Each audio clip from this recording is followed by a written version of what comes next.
안녕하세요. 두 번째 시간입니다. 교재 243페이지 조세범의 유형, 탈세범, 유예범 박스 밑에 시작하도록 하겠습니다. 조세범 중에 탈세범, 방가로 이번에 실질적 탈세범, 조세 포탈범 보도록 하겠습니다. 포탈이라는 것은 세금을 빼먹는다는 얘기예요. 빼먹는다는 얘기. 이 문구는 좀 입에 좀 익숙하게끔 아셔야 되는 이유가 뭐냐면 사기, 기타, 부정행위. 이건 굉장히 많이 나와요. 세법 용어에서요. 사기, 기타, 부정행위. 사기, 기타, 부정행위로서 조세를 포탈하거나 세액을 환급 또는 공제받는 행위를 조세범 중에 가장 대표적인 유형으로 봅니다. 사기, 기타, 부정한 행위예요. 이거에 또 정의가 있긴 하는데 동그라미로 구성요건 보시면은 구성요건이 하나, 둘, 셋, 넷, 다섯, 여섯 가지가 있어요. 이 요건에 맞아야지만이 이런 탈세범으로 추정을 할 수가 있어요. 탈세범으로. 근데 이제 납세자가 그 추정하는 거에 대해서 반증, 대응을 하게 되면, 항변을 하게 되면 이때는 탈세범이 아니죠. 일단은 아까도 저번 시간에 말씀드렸고 예전 시간에 계속 말씀드렸지만 과세 법정주의예요. 그리고 죄형 법정주의예요. 그러니까 과세를 하고자 한다. 그리고 어떤 벌을 형벌을 가하고자 한다고 하면은 법의 절차 내용이 당연히 규정이 돼 있어요. 거기에 맞게끔 해야지만이 법적 안정성을 담보할 수 있거든요. 그렇기 때문에 함부로 할 수가 없고, 그다음에 여기도 마찬가지로 이러한 요건이 구성이 돼야지만이 조세 포탈범이 되고, 그렇기 때문에 조세범이 되면 거기에 상응하는 벌을 형벌을 이렇게 가하겠다, 이렇게 정해져 있습니다. 명확하게. 하나하나씩 보도록 하겠습니다. 동그라미 1번 구성 요건. 첫 번째, 조세 포탈에 실질 행위가 있어야 된다.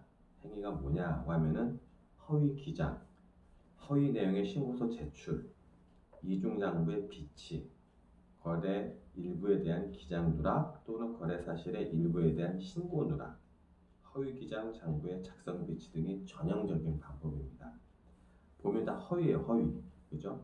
허위로 어떻게 했고, 허위로 어떻게 했고, 그리고 뭐 누락했고, 목적은 뭐다? 조세 포탈을 위해서 이렇게 했다는 거고요. 이게 첫 번째 요건이고요. 그 다음에 두 번째, 포탈 결과를 발생해야 된다. 아까처럼 뭐가 이제 허위로 뭔가 했고 나서 그 다음에 결과로 뭐가 돼야 된다? 즉 조세를 납부하지 아니하거나 내야 되는 세금보다 들리는 과소납부를 했거나 아니면은 정당하지 못하게 환급 공제받거나 정당하게 환급이나 공제받을 금액을 초과해서 환급 받는 세액으로 볼 수가 있습니다. 보면은 다른 것도 이해가 되실 텐데 다시 보면 조세를 아예 납부를 안 했거나 100만 원을 내야 되는데 아예 그냥 하나도 안 냈거나, 그 다음에 과소납부라는 거는 100만 원을 내야 되는데 여차저차해서 한 30만 원 냈다거나, 그 다음에 정당하지 못하게 환급공제 받았거나, 그러니까 이제 예를 들어서 부가세 신고를 했어요. 매출이 0이고 그 다음에 고정자산이나 이런 거를 매입을 만약에 1억을 했어요. 맨 처음에 사업 시작할 때 인테리어도 하고 뭐 그러다 보니까 비용이 많이 발생할 수 있거든요. 그렇게 되면 0 빼기 1억이니까 1000만 원의 부가세가 1억에 대한 10%, 1000만 원이 이제 환급이 되겠죠. 그래서 이제 1000만 원을 정당하게 환급을 받아야 되는데 여기에다가 1000만 원 환급받으면 맞겠죠. 근데 이제 매출이 0인데 인테리어나 이런 이제 세금계산서를 아까 얘기한 것처럼 자회사한테 사온 거예요. 가져온 거예요. 그러면 원래 이 사람은 매출도 0이고 매입도 0이었는데 그냥 1억 원어치 사왔다 라고 하면은 정당하지 못하고 원래 환급이 제로인데 1000만 원을 받게 되죠. 그래서 정당하지 못하게 환급 공제 받았거나 이런 말이 되고요. 이 사람이 매출이 0이고 정상적인 인테리어 한 금액이 1억이라고 했을 때는 1000만 원만 받는데 여기다 5천만 원 더 얹었어요. 5천만 원 더 얹어갖고 받았어요. 그럼 1억 5천이니까 부가세를 1,500만 원 환급을 받겠죠. 그러면은 보시면은 정당하게 환급 공제 받아야 할 세 1,000만 원을 초과해서 500만 원 더 받은 거죠. 초과해서 환급 받은 세 이런 경우가 됩니다.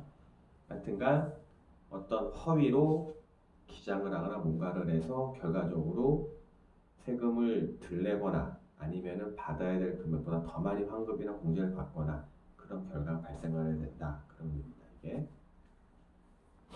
그 다음에 세 번째, 사기, 기타 부정한 행위 결과 포탈된 세액이 구체적으로 특정이 돼야 된다. 아까 1,000만 원 환급 받아야 되는데 1,500만 원 환급하고 이렇게 구체적으로 나와야 돼요. 구체적으로요. 이렇게 두리뭉실하게 나오면은 이게 왜 문제가 되냐면은 죄형 법정주의, 과세 법정주의이기 때문에 명확하게 근거가 있어야 되고 당신이 1,000만 원 환급을 받아야 되는데 인테리어에서 1,000만 원 환급을 받아야 되는데 1,500을 받았다. 그 500을 더 받은 거잖아요. 예를 들면 그럼 이게 명확하게 나와야지만이 그 500에 대한 거를 대한 뭐 조세본을 가하거나 뭐 가산세를 가하거나 이렇게 할 수가 있어요. 근데 이게 금액이 구체적이지 않으면 어떤 가산세나 조세 벌이액을 가할 수가 없죠. 명확하지가 않기 때문에. 그래서 이제 여기서처럼 구체적으로 특정이 돼야 되고요. 그다음에 네 번째, 예외로 세무회계나 기업회계 차이 또는 소득 처분이 인정상여, 인정배당, 뭐 기타 소득 처분된 경우는 조사 포탈로 보지 않는다. 이건 무슨 말이냐면 법인세법에서 나온 얘기인데 좀 이따 설명하고요. 그 다음부터 먼저 봅시다. 다섯 번째, 사기다 부정한 행위가 위법성을 가져야 된다. 위법성. 이런 위법성은 구체적인 어떤 법을 의미하는 것이 아니라 법 질서에 어긋나는 가치 판단입니다. 가치 판단. 세법이라는 게 그리고 법이라는 게 모든 것을 규정할 수가 없기 때문에 가치적으로 가치 판단을 해서 이거는 위법하다라고 판단이 될 때는 사기다 부정 행위가 위법성을 갖는다고 판단하는 겁니다. 이때는. 그리고 행위자 위법행위에 대한 책임 능력이 있어야 된다. 이게 무슨 말이냐면 납세자가 이제 위법행위를 했어요. 뭐 장부를 허위로 만들었어요. 아니면 수행해서 사왔어요. 그러면은 조세 벌을 받게 되죠. 그럼 거기에 대해 책임질 수 있는 책임 능력이 있어야 돼요. 그러니까 예를 들어서 이렇게 해왔는데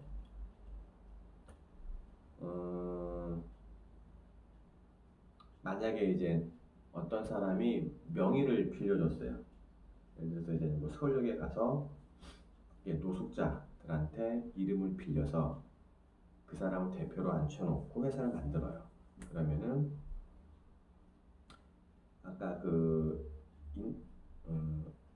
세금계산서를 주는 회사, 그 다음에 받는 회사 이렇게 있으면 정상적으로 거래를 했으면 세금계산서를 주고 받고 이 사람이 이제 세금 신고할 겸 되는데 노숙자를 이쪽에 앉잖아요. 대표로.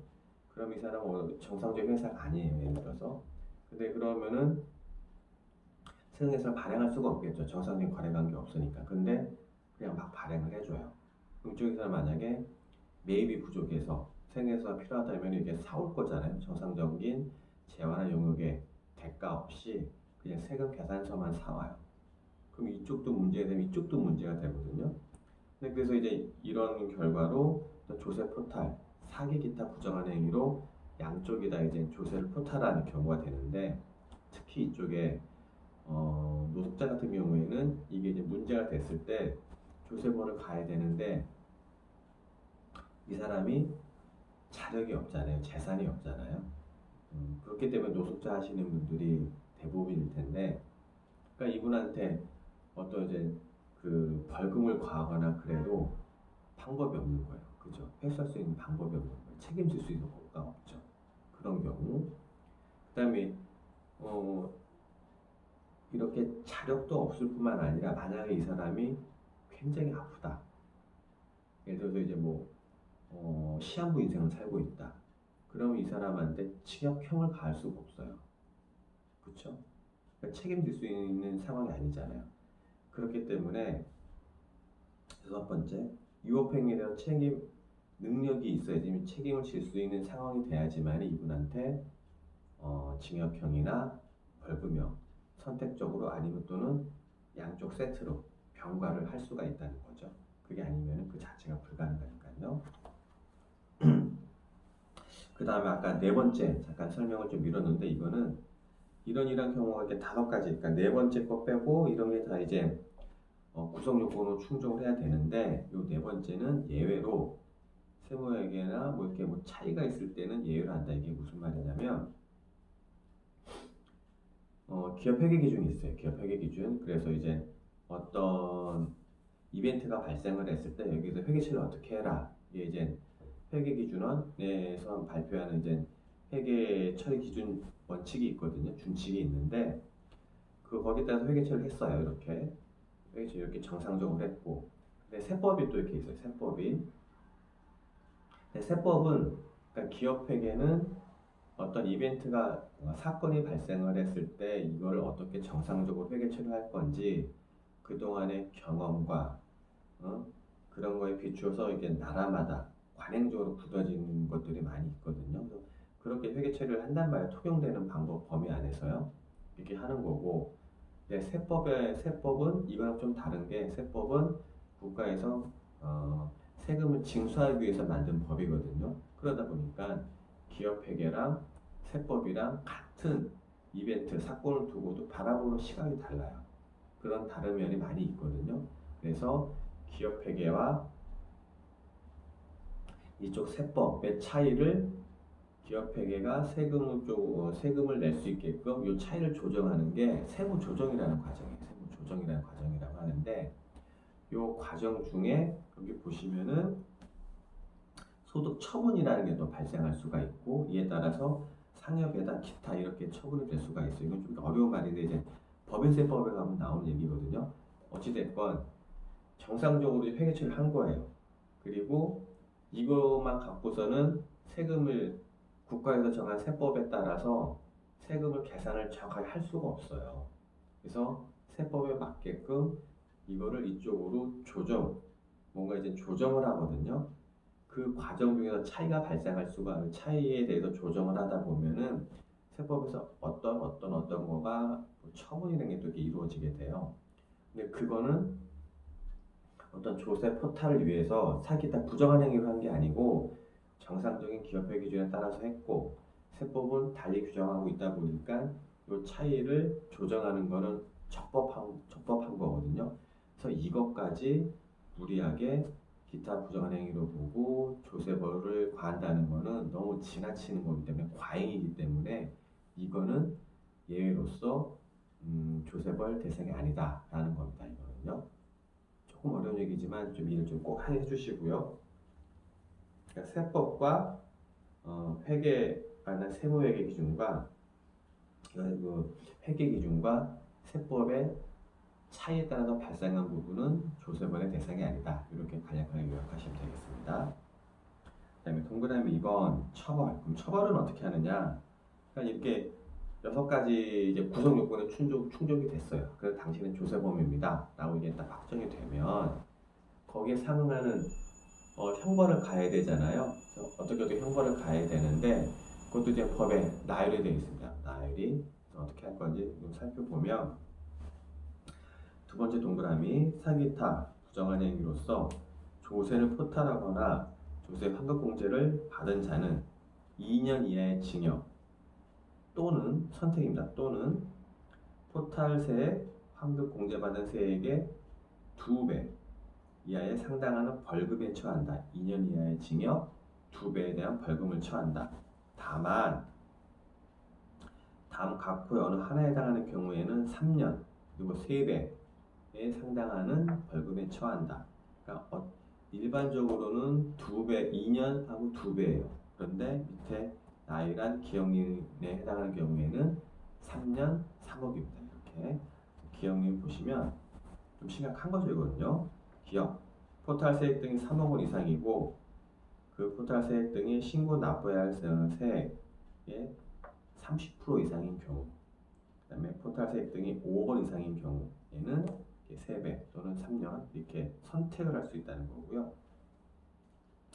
조세 포탈보험에 대해서는 정상, 그러니까 상황에 따라서 징역형과 벌금형을 병가할 수 있다. 또한 또한 조세 포탈을 상습적으로 한 자는 형의 2분의 1을 가중한다. 그러니까 2년 징역형이라면은 2분의 1 가중하면 3년이 되는 거죠. 3년인분은 1.5년이니까 4년 반이 되는 거고요. 하시면 되고, 여기서 사기이다 부정한 행위란 아까 말씀드렸던 그 정확한 내용이 나와요. 이렇게요.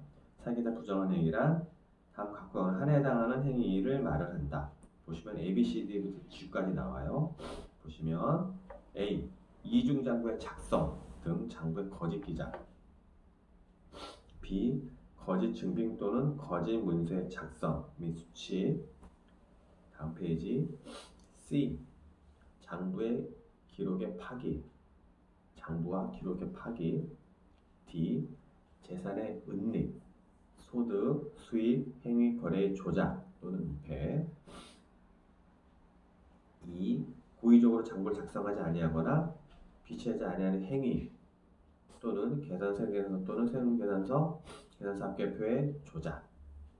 이게 자료상이라는 얘기예요. 2라는 게 자료상의 의미고, 아까 세금계산서를 이렇게 재활용에 주고받는 거 없이 그냥 사온다는 거 있었잖아요. 그게 이 얘기입니다. 이 얘기. F. 조특법 5조 2항 제1호에 따른 전사적 기업자원 관리에서 ERP라는 건데, ERP의 조작, 세계에서의 조작 있을 때 그 밖에 위계에 의한 행위 또는 부정행위를 말한다. 위계라는 거는 이게 사기라는 의미예요. 사기, 거짓이라는 의미입니다. 이게. 그래서 이렇게 A, B, C, D, G부터 이런 행위에 해당이 되면 사기이다 부정한 행위라고 합니다. 세법적으로요. 사기이다 부정한 행위. 그럼 여기까지가 그게 조세 포탈 범위이고요. 그래서 이제 실질적 탈세 범위라는 거고, 그럼 이제 그 밑에 있는 게 이제 면세유, 그다음에 뭐 가짜 석유 이게 쭉 있는데 간단하게 보도록 하겠습니다. 이거는 면세유, 부정유통법, 동그라미 1번 구성 6권 기억. 석유 판매업자가 조세특례 제한법에 의한 면세 석유류를 정한 용도 외에 다른 용도로 사용 판매하여 조세를 포탈 또는 조세 환급 공제를 받는 행위. 이게 면세유가 뭐냐면은 이렇게 뭐 시내 도시에서 이제 보면은 자동차가 이제 왔다 갔다 이렇게 운행을 하죠. 필요한 게 휘발유란 말이에요. 휘발유요, 그죠? 그럼 여기서도 써요. 도시에서 많이 쓰고 또 어디서 쓸까요? 농촌에 가면 거기서 기름을 쓰겠죠. 뭐 경운기도 필요하고 농작물 그런 거를 하기 위해서 농기계가 있다면 거기에 이제 기름이 필요하단 말이에요. 근데 아무래도 농사 쪽에 종사하시는 분들은 환경이 다른 업종에 비해서 힘들 수도 있고요. 그리고 또 이제 국가 정책적으로 국가의 제1차 기간 산업이다 보니까 국가에서는 이 산업을 1차 산업을 보호를 해야 돼요. 보호할 수 있는 방법은 이 기간 산업을 운영하는 분들이 비용을 가능하면 최소화되게끔 제도적으로 만드는 거거든요. 근데 예를 들어서 이제 도시 같은 경우에는 기름이 만약 100원이다. 그럼 부가세가 붙어요. 110원. 이렇게 되죠. 근데 같은 기름인데 이렇게 농촌에서 사용한다. 그러면 110원에 하게 되면 이분들한테 부담이 될 수가 있잖아요. 그래서 요 10원 부가세를 빼주는 거예요. 근데 무조건 다 빼주냐? 같은 자동차를 타는데 여기서는 110원에 써야 되고 100원에 써야 되는 그건 아니고요. 이 10원을 면세를 해주는 이 면세유는 농업 관련 기자재, 부자재에 대해 사용할 때에만 10% 부가세를 면제해 준단 말이에요. 그런 관계에 있는 거예요. 면세유라는 게. 근데 아까 예를 들어 말씀드린 것처럼 농업 관련 기자재, 부자재 쪽에 사용할 때는 10%를 면세를 해주는데 똑같은 기름이다 보니까 이거를 자동차에 넣고 쓴다. 그럼 이건 잘못된 거죠. 그죠? 그런 예예요, 이게요. 다시 한번 읽어보면 석유 판매업자가 조특법에 의한 면세 석유류를, 즉 면세유를 정한 용도 외에 농업 기자재, 부자재 이외에 다른 용도, 자동차 쪽으로 사용 판매하여 조세를 포탈하거나 환급 공급하는 행위 그런 얘기입니다. 그 다음에 니은 외국 항행 선박 또는 원양 업 선박에 사용할 목적으로 개별 소비세 및 교통에너지 환경세를 면제받는 석유류를 외부 항행 선박 또는 원양 업 선박 외의 용도로 반출하여 조세를 포탈하는 경우를 말합니다. 그래서 개별 소비세가 하나의 세목이고요. 그다음에 교통에너지 환경세도 하나의 세목이에요. 교통세, 에너지세, 환경세가 아니고 개별 소비세 하나, 그다음에 교통에너지 환경세 보면은 여기 보면은 중간에 점이 이렇게 있잖아요. 다트가 있잖아요.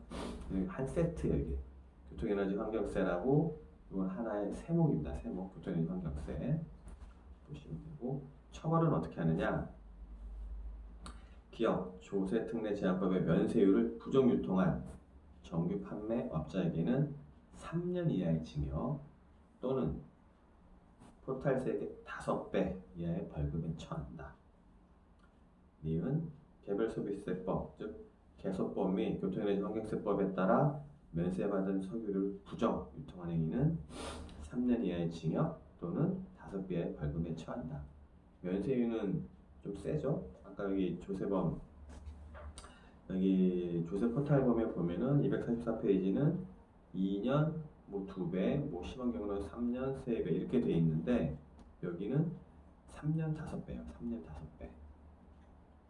세죠 이게.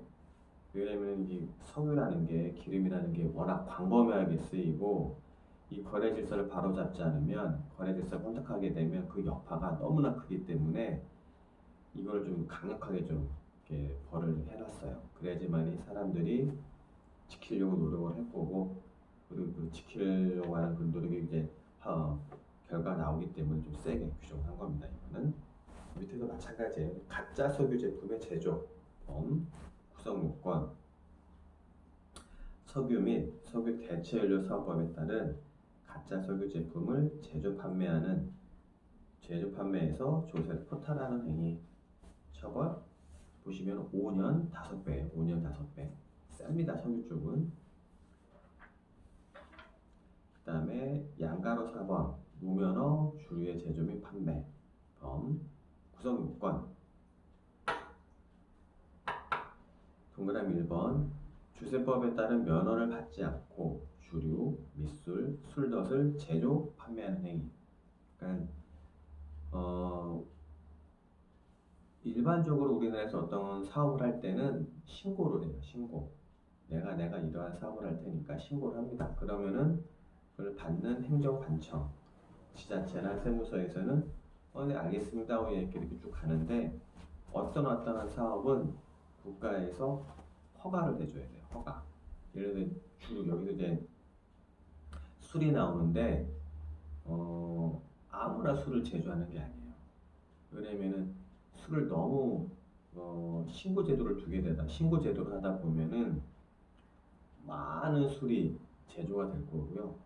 그러다 보면 유통도 혼탁스러워질 수가 있고 그리고 부정하게 술을 만들어서 또 이제 유통시킬 수가 있기 때문에 이거는 국민 건강의 삶과 직결되는 문제거든요. 그렇기 때문에 엄격한 기준을 충족하는 사람들한테 허가증, 면허를 주는 거예요. 면허. 그래서 너는 당신네들만 면허를 받은 사람분들만 이렇게 술을 만들 수 있게끔 이렇게 하거든요. 그런 얘기인데 이게 만약 그 면허를 받지 않고 국가에서 면허를 받지 않고 그냥 술을 만든다. 예를 들어서 가정에서 그냥 간단하게 술 이렇게 하고 하는 거는 괜찮아요. 그건 괜찮은데 이걸 유통시키면 문제가 돼요. 유통시키니까 내가 술을 담가서 내가 그걸 섭취를 하면 내가 마시면 가정 내에서 소비가 되면 그리고 주위 친구분이나 아니면 친구분들하고 그렇게 하는 거는 아무 문제가 없어요. 유통이 아니잖아요. 그거는요. 근데 이제 내가 상업적인 목적으로 술을 만들고 유통을 시켜요. 그러면은 이게 문제가 된다는 거예요. 면허 없이는. 그래서 이렇게 면허 없이 술을 이렇게 하는 제조 판매하는 행위는 어떻게 되느냐? 이것은 3년과 3배입니다. 3년과 3배. 이렇게 보시면 처벌은 3년 이하의 징역 또는 3천만 원 이하의 벌금에 처한다. 이렇게 보시면 되고. 그다음에 양가로 5번 원천징수 의무 불이행범 구성요건 정당한 사유 없이 원천징수 불이행 어떤 증여세금을 납부하지 않는 행위를 말한다. 처벌은 기억. 조세의 원천징수 의무자가 정당한 사유 없이 세금을 징수하지 아니한 경우에는 1,000만 원 벌금에 처한다. 니은 조세의 원천징수 의무자가 정당한 사유 없이 징수한 세금을 납부하지 아니했을 경우에는 2년 이하의 징역 또는 2천만 원 이하의 벌금에 처하게 됩니다. 이렇게 되어 있습니다. 지금 오늘 하는 파트는 뭐 제가 설명도 해드리겠지만 대부분 법에 나열이 되어 있는 것들이에요. 어떤 구성 요건이 충족이 되고 그러면 조세범이 되고 그랬을 때는 어떤 벌을 가한다. 그렇게 되어 있기 때문에 공부하실 때 구성 요건이 어떻게 되고 그 다음에 벌은 어떻게 된다. 이렇게 공부를 하셔야 돼요. 이거는요. 그럼 잠시 쉬었다가 3교시 진행하도록 하겠습니다. 네.